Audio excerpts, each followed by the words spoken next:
Hi, I'm James Locke, Director of Legislative Affairs, and you're listening to the U.S. Chamber of Commerce Institute for Legal Reform's Cause for Action podcast. On today's episode, I'm joined by Jordan Crenshaw, Senior Vice President at the U.S. Chamber's Technology Engagement Center, or CTEC for short. Jordan directly manages the Chamber's Privacy Working Group, which is comprised of nearly 300 companies and trade associations. The Privacy Working Group has worked closely with businesses of all shapes and sizes to develop model privacy legislation that carefully balances industry needs and government priorities.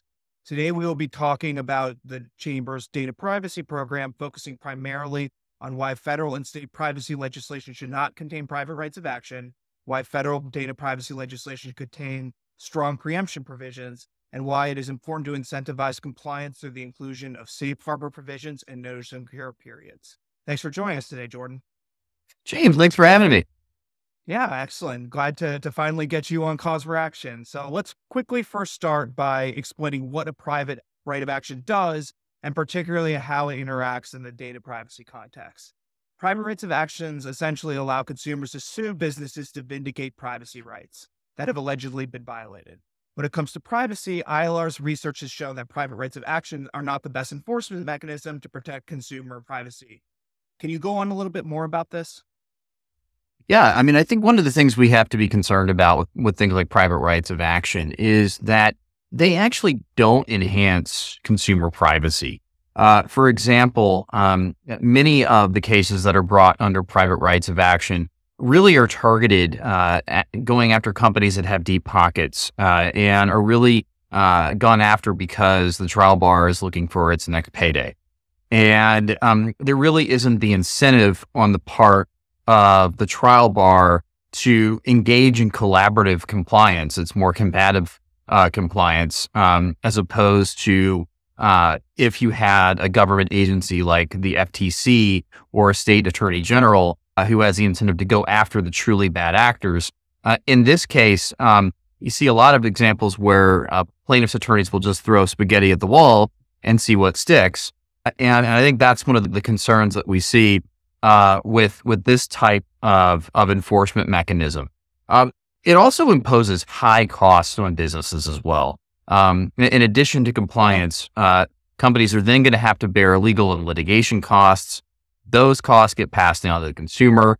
And also, I think one of the other areas too we get a lot of problems here is that the penalty amounts and the settlement amounts are not proportionate as well to the alleged harms. In a lot of cases, as we've seen under the biometric privacy law in Illinois, BIPA, we've seen that there are mere statutory violations that trigger private rights of action. And these statutory violations don't necessarily require harm. And I think that's a major problem as we're talking a little bit about going after bad actors versus going after deep pockets. This kind of law really incentivizes the trial bar to go after those that they think they can get a payday from and not really seek to prioritize redress for actual harm necessarily that happens. And the other area too is private rights of action deter innovation. When you have companies that are on the hook potentially legally for violating standards that are vague and in many cases unknown, companies are going to err on the side of not getting sued. And so what they're going to do is they're going to pull products out of particular states. For example, we've seen in states like Illinois and Texas, where there are biometric bills that went into law with private rights of action. Companies pulled out services for citizens in those states. So it really is important from many perspectives here to ensure that we have collaborative compliance as opposed to combative compliance. And we also have, enforcement going after really bad actors as opposed to going after deep pockets. Yeah, I mean, these are all excellent points. And as you mentioned, we see some argue that PRAs are the most appropriate remedy because they allow these consumers to seek legal remedies they otherwise wouldn't have. But the reality is, as you mentioned, that these privacy laws are so complex and highly technical that the real pros, the regulators, like you mentioned, the FTC in the federal context and the state AGs are the best situated to address this. So then what, if any, our solutions are out there and how should we be enforcing these? Well, I think you really are onto the main problem is that private rights of action are not the best way of ensuring consumer privacy is protected. But we can tell you a few examples, and actually 9 states that have gone through with privacy legislation into law agree there should not be a private right of action for privacy violations. Expert government actors, whether you're talking about on the federal side, the Federal Trade Commission with guardrails should enforce because it has the expertise and it's been enforcing privacy for decades. State AGs have experience in consumer protection law, and they're really primed and the most prepared to go after bad actors when it comes to privacy violations. And also, it really does strike the right balance because it protects consumers, it facilitates growth, and ultimately it leaves consumers and industry better off when they're collaborating on how to get to protecting consumers as opposed to combating each other in court. Yeah, I think that all rings very true, particularly from ILR's perspective. We really laser focused on the enforcement side of things. And that kind of brings me to my next question. So in addition to keeping these private rights of action out of privacy legislation, it's also important to have other protections baked in there for both consumers and the businesses. So let's start with safe harbors. Can you talk a little bit about these, explain to our audience how they work and why they should be included in privacy legislation? Yeah, happy to. A safe harbor really is when you have a law that has regulations about a certain type of conduct. What it will do is it will provide for a set of safe harbor programs that will prevent a company from being enforced against if it's meeting certain processes or certain substantive requirements that are equivalent to what the government considers to be following the law. So, for example, the Children's Online Privacy Protection Act, COPPA, was enacted by Congress, delegated authority to the FTC to regulate and enforce children's online privacy for those under 13. But it also has a safe harbor provision. And what that provision enables is codes of conduct and private groups applying to the FTC to set up safe harbor programs. And if those private groups find that company's in compliance, and that company is in compliance with the law. And once again, that all comes back to that issue of collaborative compliance, where you have companies that are working to do the right thing, and also having the ability to have some flexibility in how they comply with the privacy law. But also, a couple of other examples too. We also have seen some states that actually have examples of this. For example, Tennessee just passed into law privacy legislation. And while it's not a full safe harbor, what it is an affirmative defense. So if, for example, a company is following the NIST privacy framework, which was established just a few years ago, it's a voluntary framework, they would be deemed in compliance, or they could use as a defense that they're using that to say that they're following the law. And so this really does weed out bad actors from those who are really trying in earnest to ensure that they're complying with the requirements they have.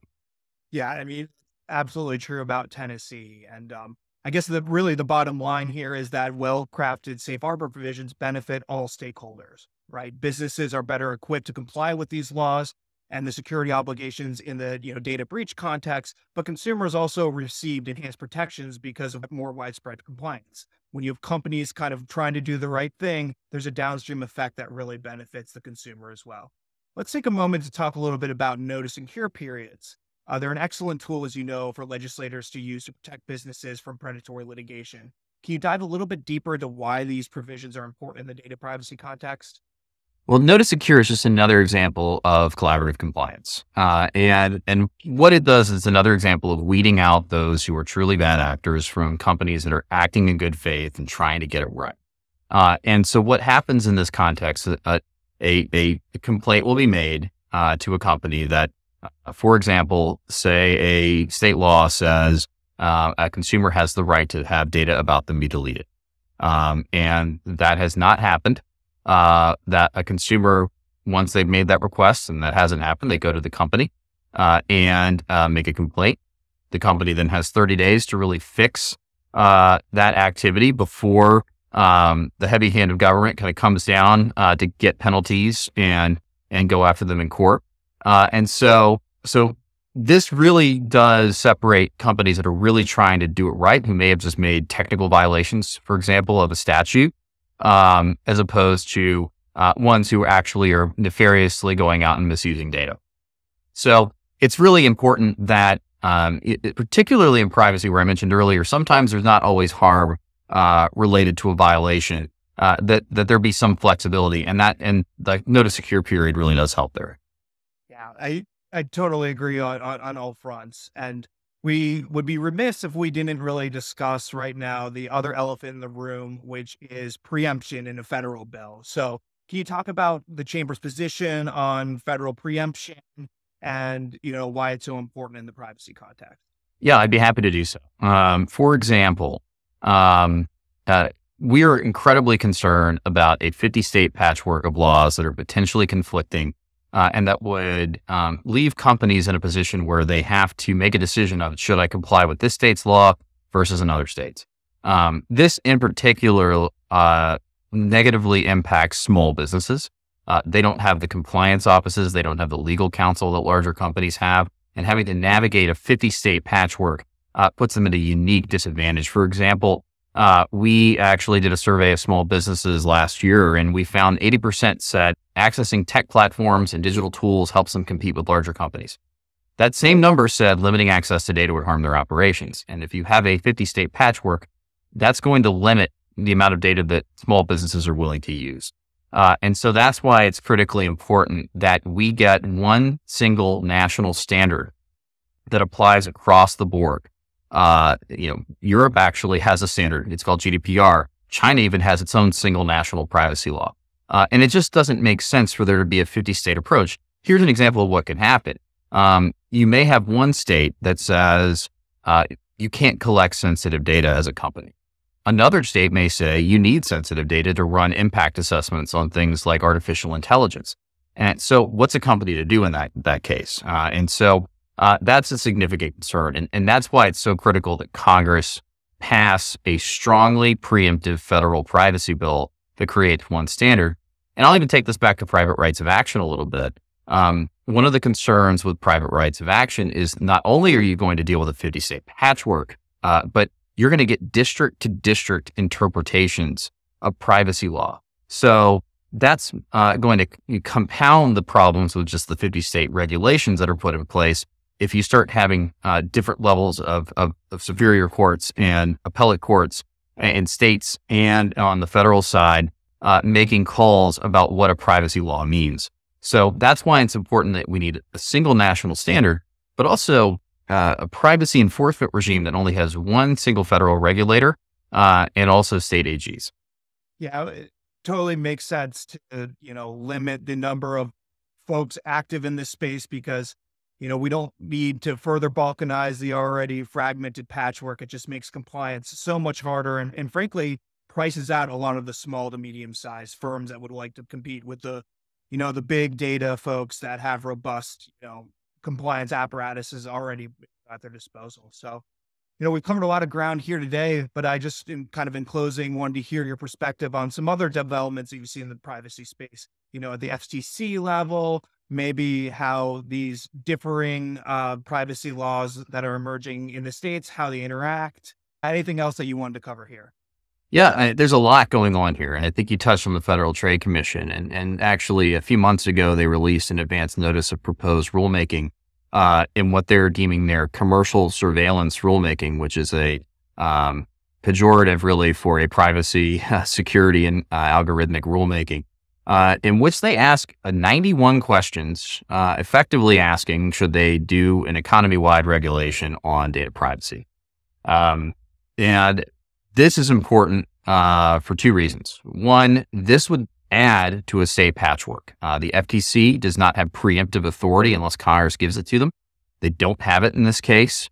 So that would actually make compliance harder, especially now that we'll have at least 10 states with privacy laws at the end of this year and a potential new FTC rule. The other piece is a concern about whether or not the FTC has the authority to do this in the first place. Just recently, the Supreme Court ruled in West Virginia versus EPA in questions of cases where the government gets into economically or politically significant rules. They need a clear authorization from Congress to do so. And in fact, we've even heard from Lina Khan, the chair of the FTC herself, that if Congress does move with data privacy legislation, then they will change what they do. That's a clear signal that they know that they don't have explicit authorization to do a comprehensive FTC privacy rule at this time. And so we also now too are dealing with other states and federal proposals that have pretty broad and vague requirements as well. And I think that's an area too where we need to be concerned if a private right of action is included, because as I mentioned before, plaintiffs' attorneys are going to throw every theory under a law that they can to ensure that they get maximum payday. And so, these proposals that we see out here that are including private rights of action, it's incredibly important that the rules are narrowly tailored. But we would prefer no private right of action in the first place, but that's just another reason why that's a concern. But also too, I think we are seeing an interesting patchwork emerging in states. We are seeing in what we would describe as purple and red states, passage of legislation that looks like Virginia's privacy law. It has very clear requirements like a right to delete, a right to opt out of targeted advertising, automated profiling, sales of data, right to correct, et cetera. But the key in all these state bills is there is no private right.